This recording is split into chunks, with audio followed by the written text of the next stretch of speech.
Now, I've been asked to speak on the theme of Roman history, particularly the problem of inflation and its impact.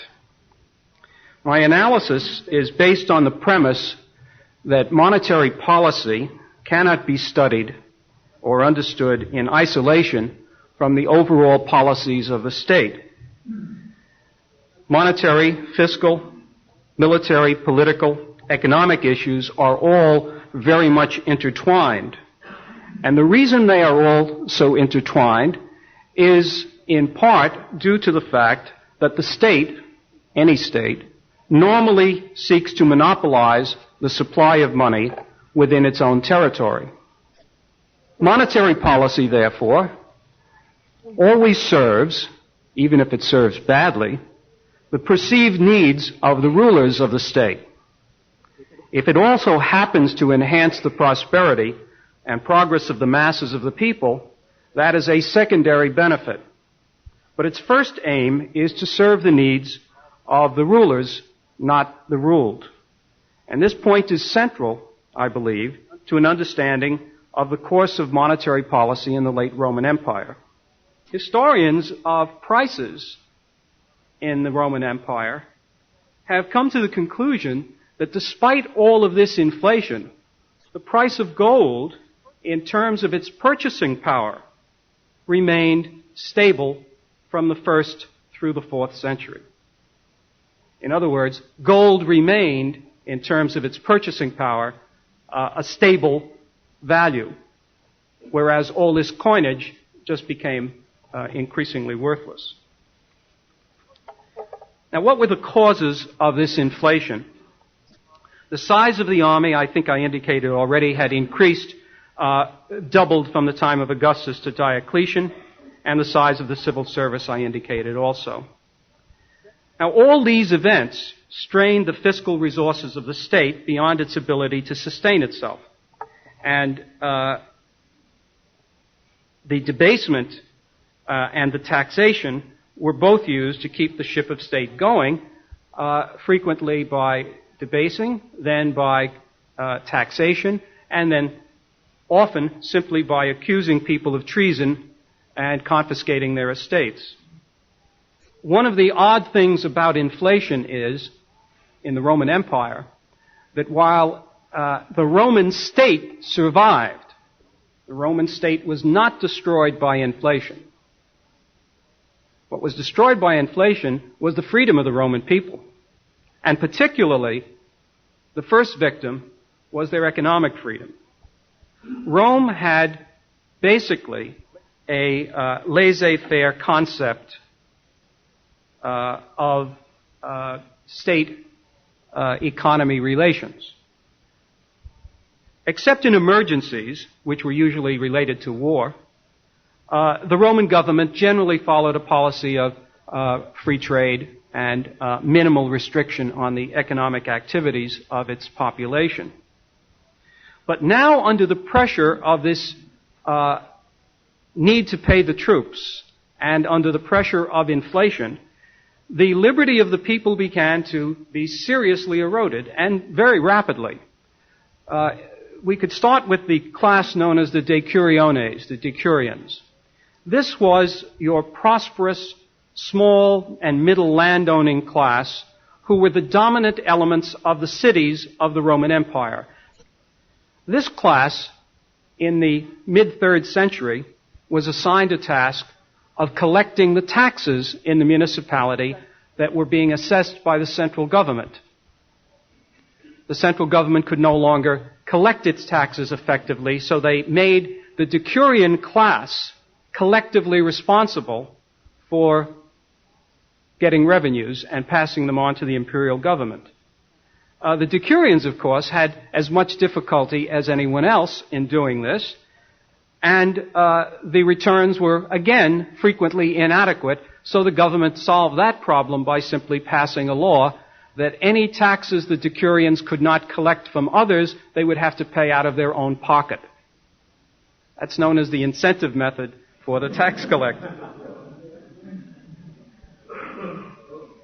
As you can well imagine, as the crisis became greater and the economy was disrupted by civil conflicts and invasions and the effects of inflation, the Decurions, strangely enough, no longer wanted to be Decurions. And they began to abandon their lands, abandon their cities, and escape to wherever they could find refuge in other larger cities or other provinces. But they were not to be allowed to do that with impunity, and the law was then passed that any Decurion discovered somewhere else was to be arrested, bound like a slave, and carted back to his hometown, where he was restored to his dignity as a Decurion. The peasantry, known as the coloni, these were leaseholders on both imperial and private estates. They too, formerly a free class, were now under the same kinds of pressures that all smallholders were in this situation, and they began to drift away trying to find better opportunities, better leases, better occupations. And so, under Diocletian, the coloni were now bound to the soil. Anyone who had a lease on a particular piece of land could not give that lease up. More than that, they had to stay on the land and work it. In effect, this is the beginning of what in the Middle Ages is called serfdom. But it actually has its origins here in the late Roman society. In fact, as you read through the rest of the thing, it becomes clear that the reason the Edict on Prices was issued, Prices and Wages was issued, was that the soldiers were the principal victims of the inflation, and that Diocletian was afraid he was losing control of his army. And so the people who are to be protected are the soldiers and the other servants of the state. Constantine's reforms were also partial, but of sufficient vigor and radical character to make a difference. Through his willingness to extract by compulsion the gold reserves of the taxpayers, forcing them to disgorge their bullion, he placed an ever-increasing supply of gold in the hands of the government officials. This was increasingly used to pay military bonuses, salaries for bureaucrats, and even payments for certain public works. Increasingly then, a two-tier monetary system emerged in which the government, the soldiers, and the bureaucrats enjoyed the benefits of a gold standard, while the non-governmental portion of the economy continued to struggle with a rapidly inflating fiat currency. Thus, the state had found a way to protect itself and its servants from the unwholesome effects of its own earlier inflationary cycle. Meanwhile, the masses suffered from massive injection of fiat money, which they had to accept in payment for government requisitions of such gold or silver or other commodities which the government demanded. Now, we may wish to find some lessons in this tale of monetary policies of the late Roman Empire. The first lesson, I think, must be that if war is the health of the state, as Randolph Bourne said, it is poison to a stable and sound money.